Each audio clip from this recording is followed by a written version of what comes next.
이강민의 잡지사 12월 호 7번째 페이지. 무존재감 국왕들의 이름과 행적을 밝혀주는 시간, 무명국왕전 킹어게인.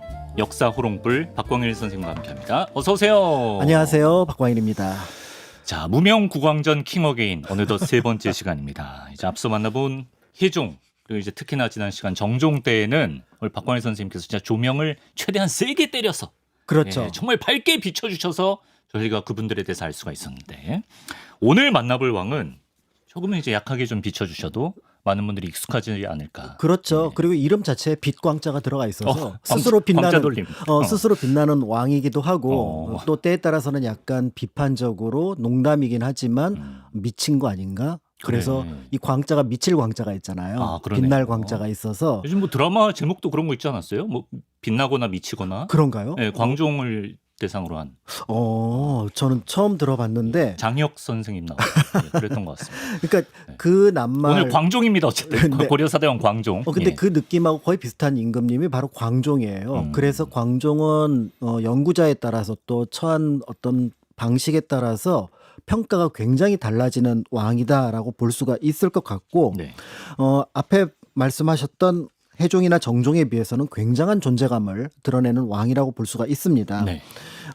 보통 이제 그 해종 같은 경우가 2년, 그다음에 광종이 한 4년 정도 재위를 했었는데 광종은 재위 기간만 한 26년 정도에 이르니까 우리가 역사를 바라볼 때 긴 재위 기간을 통해서 체급이 좀 다르구나. 그러네요. 라는 것들을 알 수가 있고요. 다만 이 긴 재위 기간에 한 전반부 한 10년, 11년까지는 긍정적인 평가가 주를 이룬다면은 한 11년부터 마지막 한 15년 동안은 약간 부정적인, 그리고 때에 따라서 굉장히 안 좋은 평가가 내려지는 인물이 바로 광종이라고 볼 수가 있고요. 앞뒤가 다르네요. 네, 앞뒤가 다른 왕이라고 볼 수 있는데 한편으로는 이게 앞뒤가 다른 건가? 아, 그래요? 라는 느낌이 들기도 합니다. 그래서 청취자분들께서 한번 들어보시고 좀 이렇게 평가도 해보시면 좋습니다. 좋을 것 같다라는 느낌이 듭니다. 네.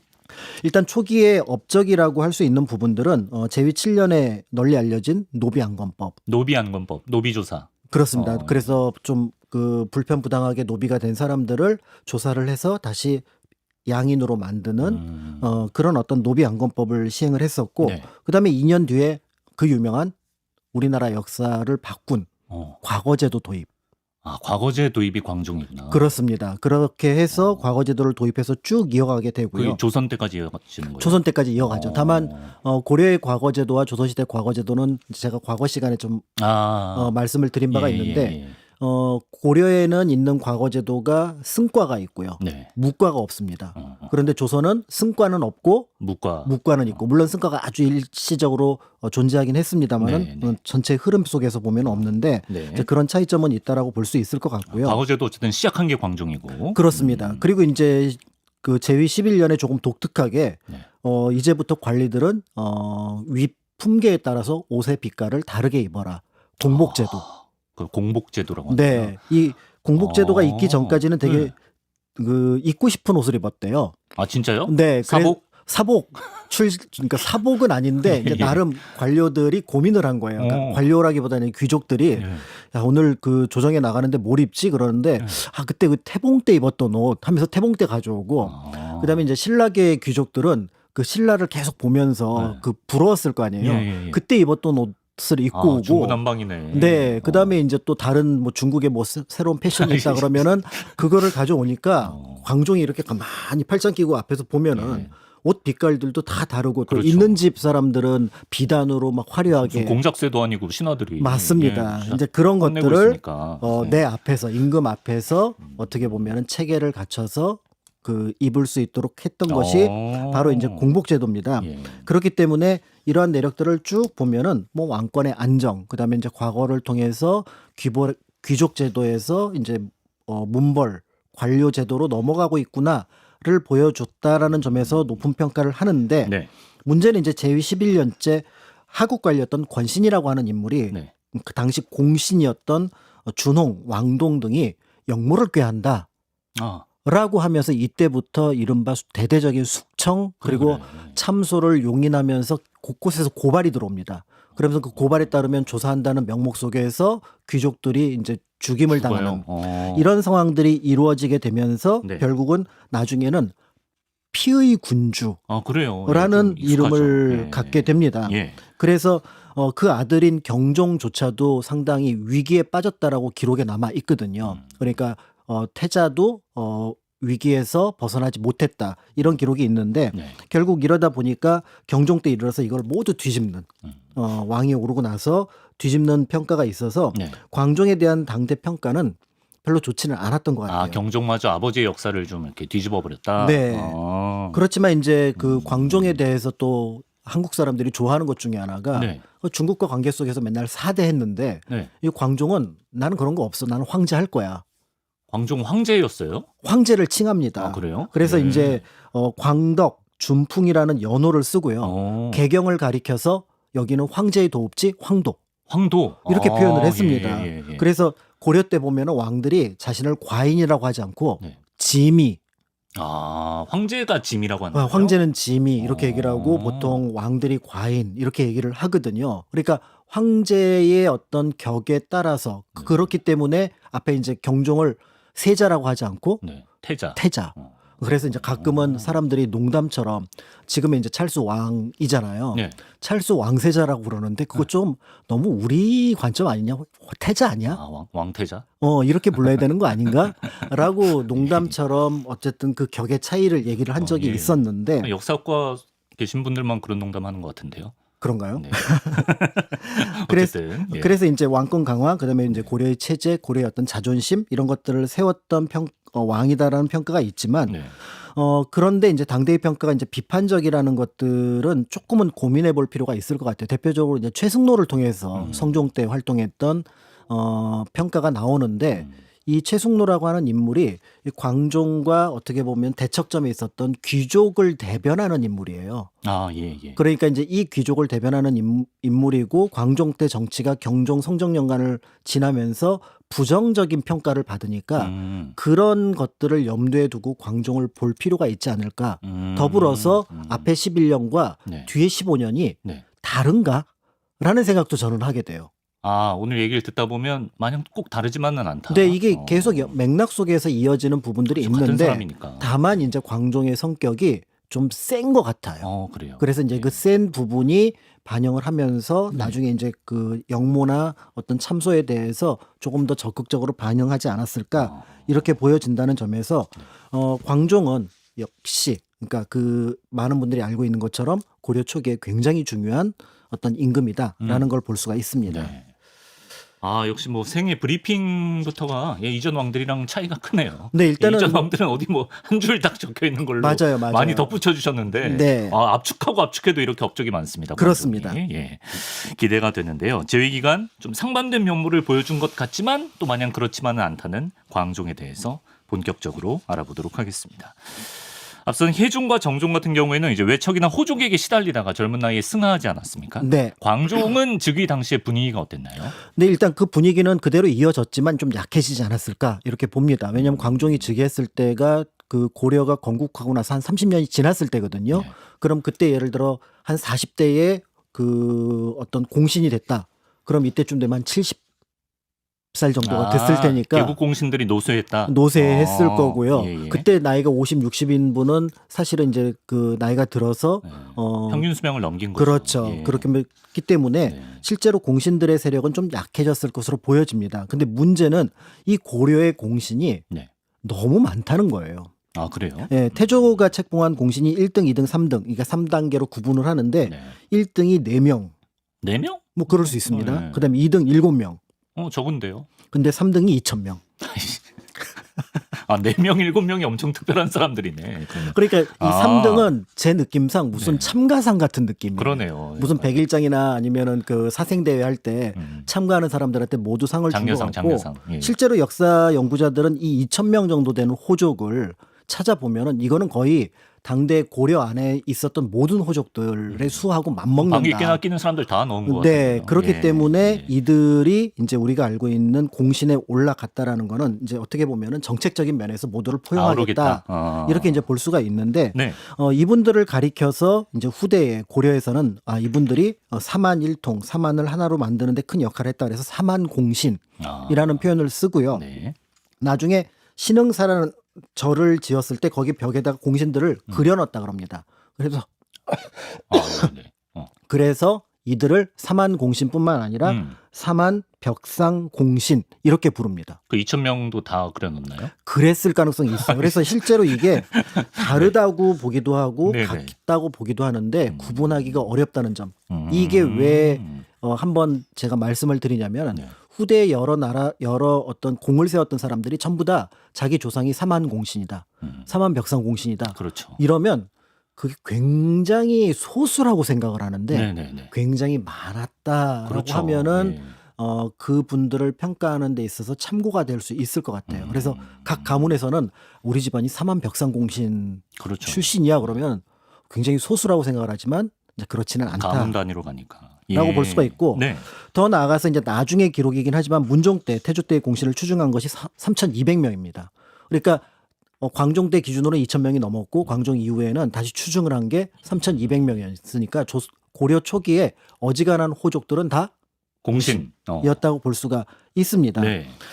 그런 면에서 볼 때 조금은 약해졌다고 하지만 그 세력이 굉장히 강할 수 있는데 전이 왕 입장에서는 좀 부담스러운 상황. 그렇죠. 예, 예. 그렇지만 광종이 네. 또 출신 그리고 자신의 어떤 위치 자체가 네. 굉장히 안정적이었다라는 것도 호족들하고 크게 다툴 일이 없었다고 보여지는데 정종과 광종은 혜종에 비해서는 기반이 탄탄하죠. 그렇죠. 예, 광종 그렇죠. 자신이 이제 그 유명한 유궁달의 그 어. 저기 그 자손 그러니까 사위이기도 손자이기도 하고 손자. 예. 그다음에 모친이었던 신명순성 왕태후가 이제 그 당시 최대 호족이었잖아요. 네. 그리고 그 사람의 그 두 부인이 있었는데 한 명이 대모왕후 황보신데 황주라고 하는 굉장한 유력한 기반을 가진 호족 집안의 따님이에요. 그리고 경화공부인 임씨는 네.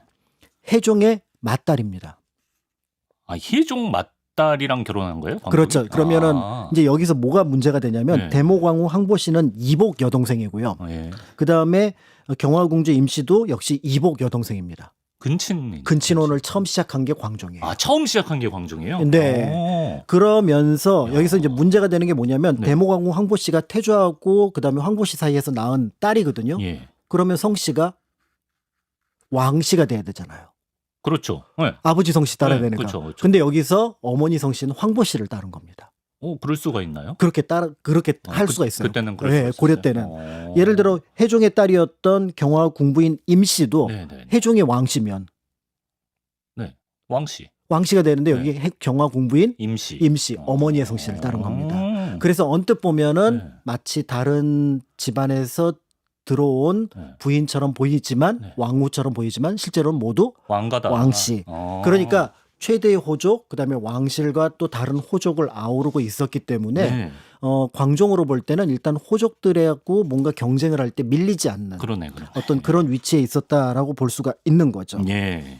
앞선 왕들보다는 확실히 스스로 좀 판을 꾸려나갈 좀 여건이 있었던 것 같습니다. 그리고 이제 광종 때부터 이민족의 귀화를 적극적으로 추진했다면서요? 네. 고려가 가지고 있는 장점 가운데 하나가 보통 이제 개방적인 태도라고 얘기를 하는데 네. 이게 단순하게 외교에서만 나타났던 것이 아니라 네. 외교를 넘어서서 지금 얘기하셨던 귀화 정책을 굉장히 체계적으로 세웁니다. 그래요.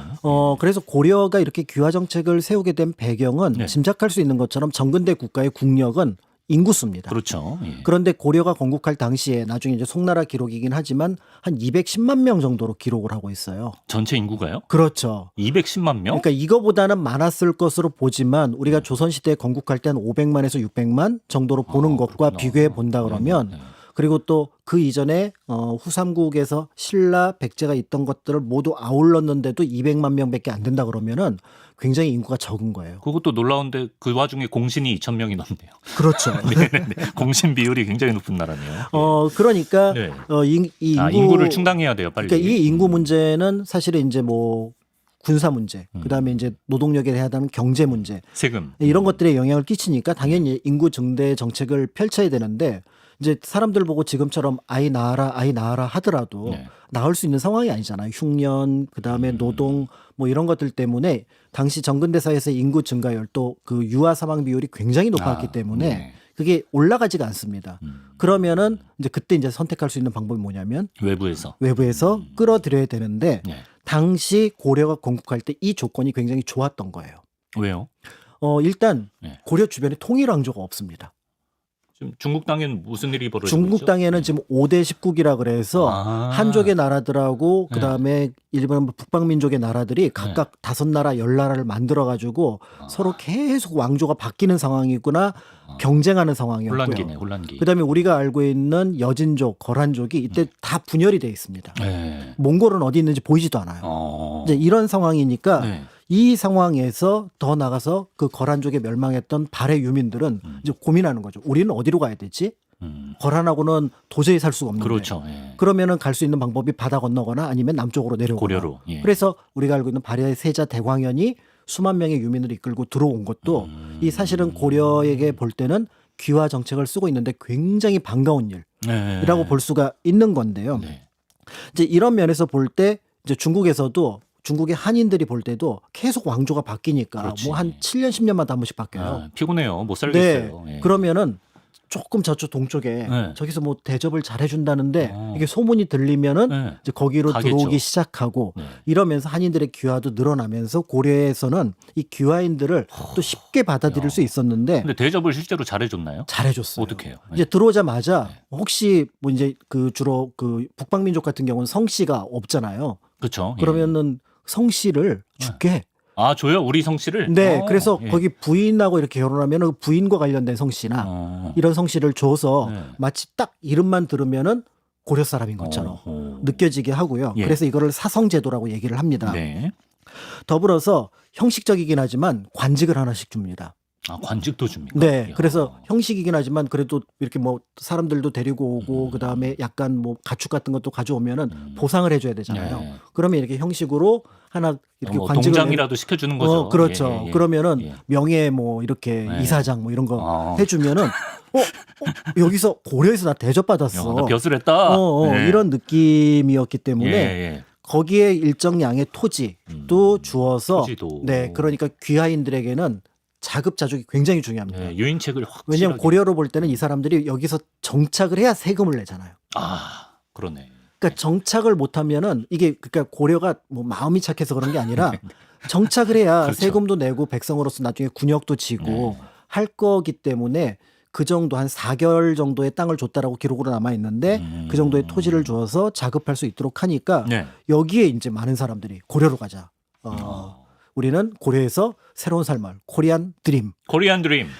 만들어 보자라고 해서 이렇게 해서 고려 초기 이민족이 네. 굉장히 고려로 많이 찾아왔다. 야. 이런 기록이 남아 있어서 당시 이제 호적이 명확하게 남아 있진 않아서 알 수가 없지만 네. 고려 말에 몇몇 지방들의 호적을 분석해 보면은 네. 전체 인구의 한 10% 정도. 가 귀화인? 일 가능성. 그래서 오. 그거보다 높게 보는 연구자들도 있습니다. 야. 15%까지도 보는 연구자들도 있는데 예. 그러면 아까 이제 200만 명에 한 15만 명, 20만 명이 들어왔다고 치면은 네. 그게 또 그 국경지대에 그 사람들이 자리를 잡았다고 하면은 고려라는 사회가 초반에 안정적인 어떤 국가를 운영하는데 엄청난 도움이 되었을 거다. 그러네. 이게 다른 나라에서는 보기가 어려운. 역시 한국사는 선 넘는 한국사인 것 같아요. 그렇습니다. 네. 선을 넘어야 네. 한국사의 영역이 넓어지죠. 네. 박광일 선생님의 또 다른 명적 네. 선 넘는 한국사 추천드립니다. 이렇게 그림에도 이렇게 나가나요? 네, 맞습니다. 잘했죠? 감사합니다. 예. 자, 이렇게 고려가 적극적으로 귀화 정책을 추진했는데, 근데 이제 아까 말씀하신 그 과거제 도입이 이 귀화 정책에서 이제 기인한다? 이게 무슨 말인가요? 이제 네. 앞에 귀화 정책은 사실은 이제 고려의 정책적인 방향과 그다음에 각각의 민족들 어떤 각각의 개별 개인들이 처한 처지와 관련된 거라면은 예. 이제 고려가 원하는 귀화가 또 별도로 있었습니다. 바로 뭐냐면 선진 문물을 받아들이자라고 해서 당시 이제 고려 쪽 기록에는 없는데 송나라에서 좀 약간 짜증나는 투의 기록이 있습니다. 우리나라 기술자들이 네. 수공업자들이 네. 고려로 자꾸 넘어간다. 아, 인재가 요새 유출돼서 문제인데 그때는 이제 인재를 데려왔네요. 데려온 거죠. 예, 예, 예. 기술 이민자를 우대한 거예요. 그래서 네. 고려에서 무슨 뭐 기술을 할 줄 아는 사람들이 있으면은 어떻게 연락이 됐는지 그 사람들을 이제 끌어들이는 작업을 했다라고 송나라에서는 약간 거부감 네. 느낀 것들이 있는데 네. 더불어서 사실은 이제 더 중요한 게 어떤 제도를 만들어야 되는데 네. 이 조선시대만 하더라도 굉장히 많은 정보들을 가지고 있었잖아요. 그런데 이때는 그런 정보가 그러니까 후삼국 이후의 상황이라고 생각을 하면 정보가 없잖아요. 지식인의 숫자도 굉장히 한정돼 있고요. 그렇겠네요. 예. 그러니까 중국의 한인 지식인들이 네. 굉장히 중요한 대접을 받는다라는 생각으로 네. 그러면 고려는 그 사람들을 끌어당길 준비를 했던 거죠. 네. 그렇게 끌어들였던 대표적인 인물 굉장히 많은데 대표적인 인물이 바로 후주, 그러니까 바로 이제 송나라 직전에 있었던 나라인데 네. 이 후주의 쌍기라고 하는 인물입니다. 아, 쌍기 들어봤지. 쌍기. 네. 쌍기. 예. 이 쌍기가 이제 그 고려에 머물게 된 배경도 좀 흥미로운데요. 네네. 이제 이 후주하고 그 외교 관계를 맺으니까 후주에서 이제 고위 관료를 보냅니다. 설문우라고 하는 사람 보내서 이 쌍기가 수행원으로 쫓아와요. 아, 수행원이었어요? 네. 예. 그래서 이제 설문을 쫓았는데 설문우는 이제 일정하게 그 일이 끝났으니까 귀국을 했잖아요. 그렇죠. 예. 근데 따라왔던 쌍기가 갑자기 몸이 아파서 저는 저희 스테이. 머물겠습니다. 예. 고려에서 병을 좀 치료를 하고 가겠습니다. 이렇게 했던 것 같아요. 네. 그런데 이제 병이 나으면서 이제 광종하고 이렇게 뭐 만났나 봐요. 근데 광종이 뭔 말을 이렇게 얘기를 했더니 쌍기가 대답하는 게 광종의 마음에 탁 와닿은 거죠. 비전이 있구나. 당신 가지 마라. 스카우트. 여기 있어라. 예, 예. 지금 우리 고려는 유능한 인재들을 네. 각지에서 받아들이고 있다. 코리안 드림 들어본 적 있지 않느냐. 예. 라고 얘기했더니 쌍기도 그런 것 같아요. 그런데 제가 사실은 후주 사람이고 내가 연락할게. 그래서 후주에 연락을 합니다. 아, 우리가 그래요? 쌍기를 네. 고려에 귀화시켜도 되겠습니까? 그러니까 그쪽에서는 뭐 그러세요라고 연락이 왔겠죠. 완전 이적이네, 이거 완전 네, 이적. 그래서 이제 예. 이적에 성공을 하게 되고요. 예. 그러면서 그 얘기가 나온 게 광종 7년인데 2년 뒤에 그 유명한 과거제를 쌍기가 주관해서, 즉 당신이 지공고라는 표현을 쓰는데 네. 지금으로 치면 총시험 감독입니다. 아, 지공거가 네. 감독관 같은 거예요. 감독관입니다. 출제도 예. 하고 평가도 하고 운영도 하는 예. 이런 존재였었고 네. 그렇게 해서 우리나라 역사상 처음으로 광종 9년 네. 시부송 시무책으로 진사를 뽑았다라는 기록이 남아 있게 됩니다. 아, 쌍기가 그렇게까지 역할을. 쌍기는 그러면 저기 후주에 있을 때 과거 같은 걸 봐봤나 보네. 그렇죠. 그래서 이제 예. 사람들이 쌍기가 네. 굉장히 그러니까 엘리트. 학식도 많고 네. 우수한 줄 알았어요. 예. 그래서 자료를 찾아봤더니 일단 벼슬을 보니까 무승군, 절도순군, 장사랑 이래요. 예, 이게 뭐예요? 예. 이제 그 후주의 벼슬 이름인데 아, 예. 가만히 보니까 네. 제일 밑에 관직. 아, 하급 관리예요? 그러니까 제일 밑에 관직으로 조선시대로 치면 구품에 네. 해당하는 낮은 관직인 거예요. 다만 장점이 있다면 네. 이 사람은 과거를 치러본 적이 있다. 그렇지. 그러니까 과거를 치러본 적이 있고 아마 광종이 그 얘기를 들은 것 같아요. 아. 그러니까 광종 머릿속에 뭐 과거제도 이런 것들이 어렴풋이 지나가고 있는데 네. 뭐 하다가 아니 근데 그 아직 젊은데 그렇게 관료가 됐어 그랬더니 뭐 과거 뭐 이런 얘기가 나왔나 봐요. 아, 어쩐지 후주에서 좀 고분고분 넘겨주는 느낌이었어요. 그러니까 만약에 고위 관료고 예. 그다음에 굉장히 그렇죠. 정보를 가지고 네. 있으면은 네. 조금 좋게 보면 광종이 진흙에서 이제 진주를 찾아낸 거죠. 그런 예, 거죠. 그렇죠. 예. 그러니까 여기에 대한 내용들을 짐작해 볼 수 있는 게 뭐냐면 고려가 과거제 자체를 몰랐던 건 아닌 걸로 보입니다. 아, 그래요. 잘 알려져 있는 것처럼 우리가 이제 해종의 스님 채원이가 당나라의 빈곤과에 합격했다 그랬잖아요. 삼체. 예. 네. 그럼 그 채원이가 당나라에서 빈곤과 즉 유학생들을 대상으로 하는 과거에 합격했던 얘기는 네. 고려의 일부 지식인들은 과거를 경험했던 사람들인 거예요. 신라 때도 그런 게 있었잖아요. 그러니까 예, 최치원도 예. 빈곤과에 합격을 그렇죠, 했었으니까. 그렇죠. 예. 그러니까 과거 제도라는 게 중국에 있는 건 아는데 이제 이거를 도입하느냐. 시스템을 우리가 도입하는 건 또 다른 그렇죠. 문제죠. 아는 예. 것과 도입하는 것과는 별개의 문제인데 광종은 도입할 생각을 가지고 있었는데 네. 문제는 처음 보는 시험인데 네. 이거를 예를 들어 채원이한테 맡긴다거나 누구한테 맡긴다거나 하면은 이제 사람들이 아니 저 사람이나 나나 아니 저 사람이 공부는 좀 했을지 모르지만 나 동창인데. 내가 학벌은 더 낮고 그렇지, 그렇지. 이제 이때부터는 이제 소위 말하는 정성 지표잖아요. 내가 더 똑똑하고 난 동네에서 천재 소리 들었는데 내가 저 사람 평가를 받아야 되느냐 네. 이런 문제가 발생할 때 그 비교 자체가 아예 안 되는 누군가를 데려오면 되잖아요. 과거의 본고장에서 온 사람. 그렇죠. 우리가 예. 이게 예를 들어 저기 영어 시험 볼 때 미국이나 영국에서 그렇죠. 어떤 사람 딱 데려오면은 그렇죠. 좀 애매하긴 하지만 네. 그래도 미국 사람이고 그렇죠. 영국 다 사람인데 인정하죠. 요 예. 톤인 거예요. 그러니까 쌍기의 역할은 그러니까 이 과거제도에 권위를 부여하는 거지 그 사람 자체가 탁월했다고 보기는 그러네. 어려운 인물이라고 볼 수가 있습니다. 예. 이제 그렇게 함으로써 결국은 출제 방식, 채점 범위, 합격자 선정 등의 권위를 부여할 수 있는 인물로 쌍기를 선택했고 그런 부분들이 초기 과거제를 안착시키는데 중요한 역할을 했을 거다. 이렇게 이제 볼 수가 있는 거죠. 선생님, 그 광종이 쌍기 같은 사람을 통해서 이렇게 과거제를 적극적으로 도입하려고 했던 이유는 어떻게 봐야 될까요? 왕권 강화의 목적이라고 봐야 되나요? 그렇죠. 이제 광종이 이제 왕권을 강화하려고 뭐 노량건법이라든지 나중에 이제 귀족들을 숙청했다 이렇게 하면서 그 사이에 과거제가 있으니까 그렇게 보려는 시선이 굉장히 큽니다. 네. 실제로 귀족들보다는 왕이 뽑은 관료가 왕에게 충성할 가능성은 많겠죠. 네네. 그렇죠. 그런데 과연 이것뿐일까? 라는 생각을 하게 되는 게 그래요. 일단 광종 때 과거를 합격시켜 놓으면 이 사람들은 하위 관료예요. 네. 그럼 이 사람들을 중급 고급까지 올리는데 수십 년이 걸립니다. 그렇죠. 네. 그러려면 광종은 사실은 이 사람을 쓰는데 한계가 있을 수밖에 없어요. 네. 언제 키웠어? 그러니까 예. 언제 키워 쓰느냐라는 게 문제고 두 번째는 광종에 대해서 후대 왕들 경종 때나 성종 때 굉장히 비판적이라고 그랬잖아요. 네. 그럼 중간에 과거제를 끊었어야죠. 아, 근데 이어지니까. 그렇죠. 자료를 보니까 네. 광종 때 모두 8번의 과거를 치렀는데 쌍기가 3번, 그다음에 조익이라는 고려 사람으로 추정되는 사람이 1번 시험관을 합니다. 네. 그런데 왕융이라고 하는 사람이 4번 더 시험관을 해요. 왕용. 예. 그런데 이 사람도 귀화인일 가능성이 굉장히 높습니다. 아, 그렇군요.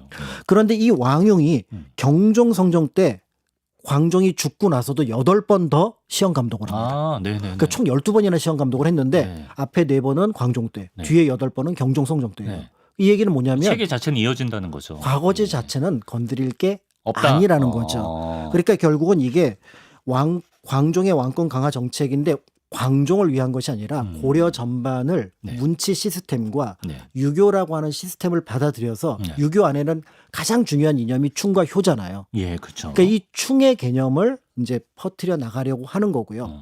그다음에 시험이 등장하면 어떤 일이 벌어져요? 시험 컨닝.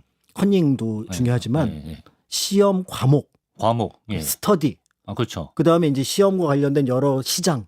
예. 그러니까 고려 안에 뭐가 퍼지겠어요? 면학 분위기. 그러니까 이제부터 뭐 사야 된다? 여태까지는 집필목. 여태까지는 예. 엄마 아빠 잘 만나는 걸로 출세를 했는데 예. 이제는 실력.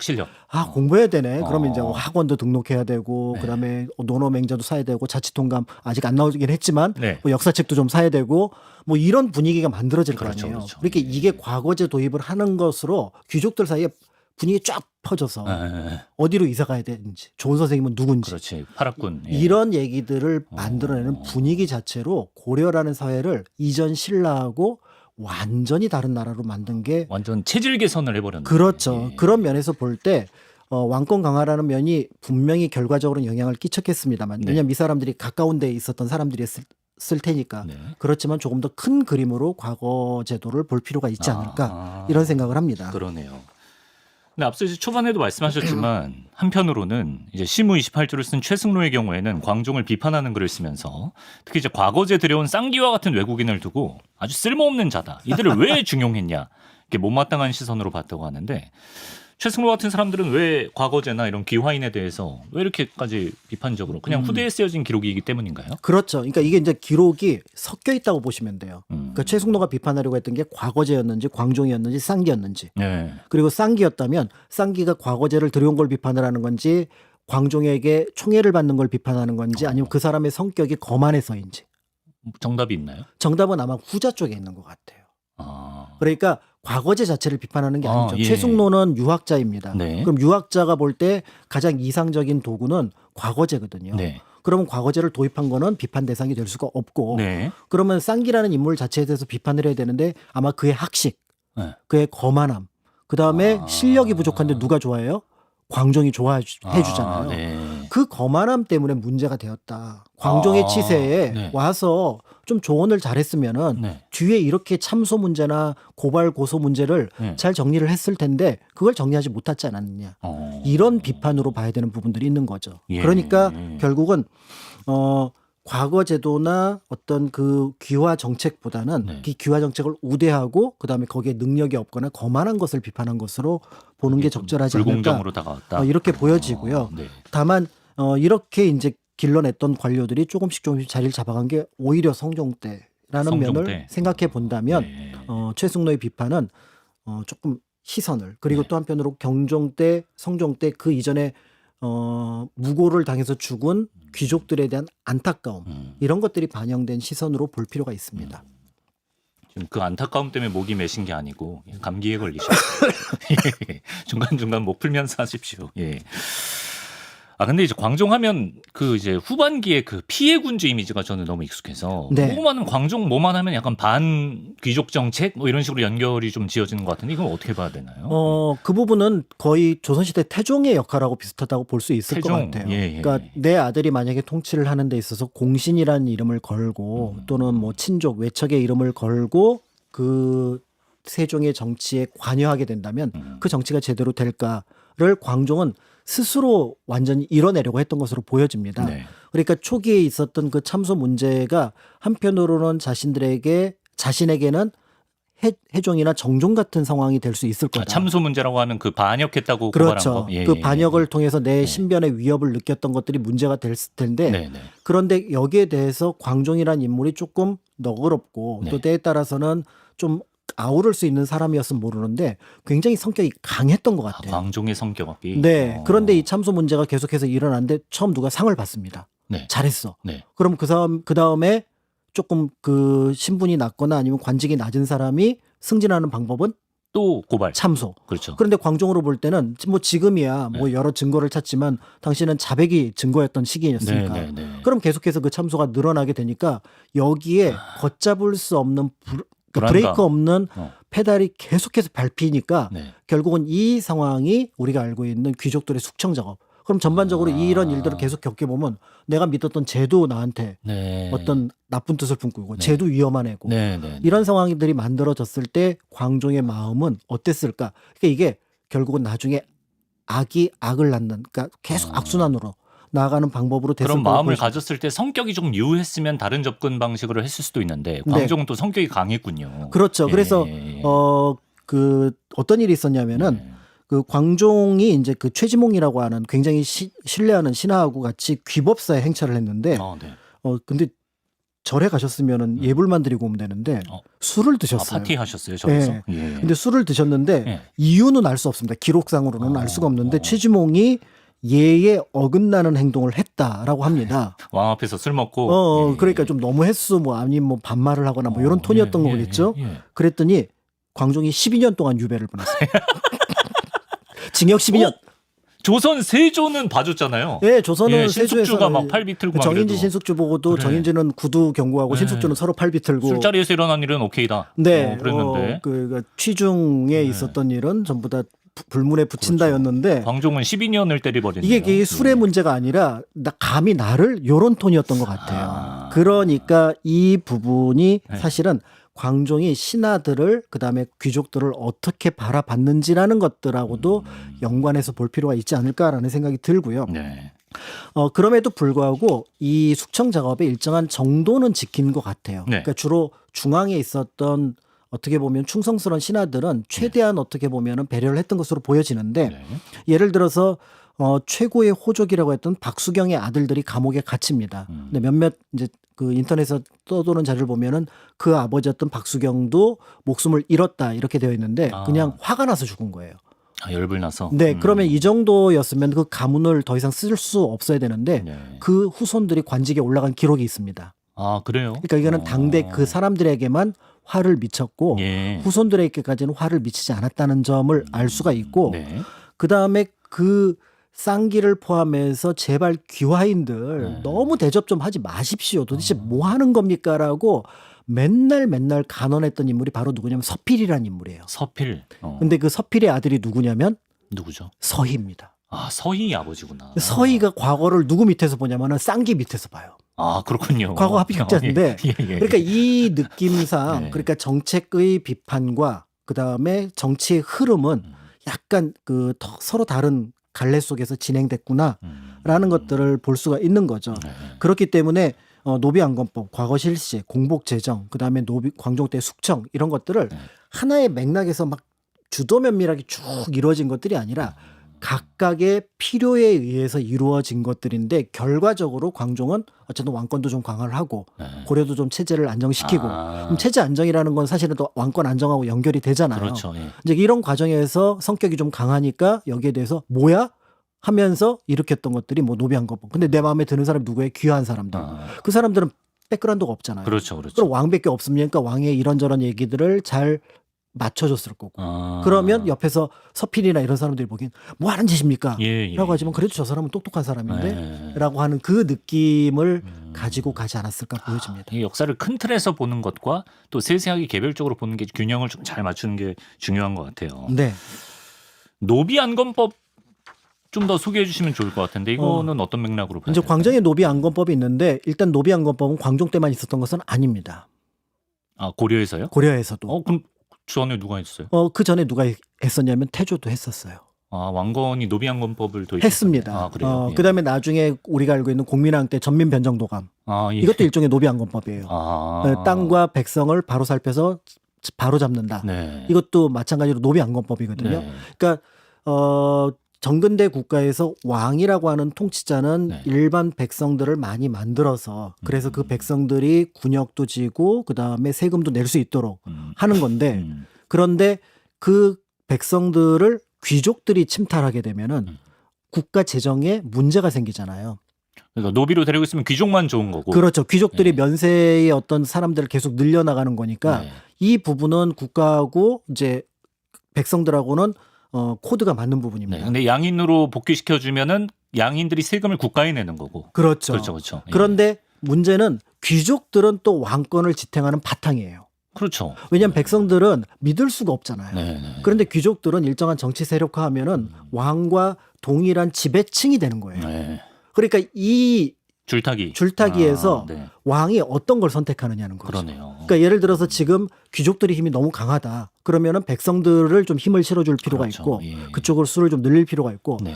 근데 지금 백성들은 많은데 내 세력이 없다. 그럼 귀족들에게 조금 더 힘을 실어줘서 네.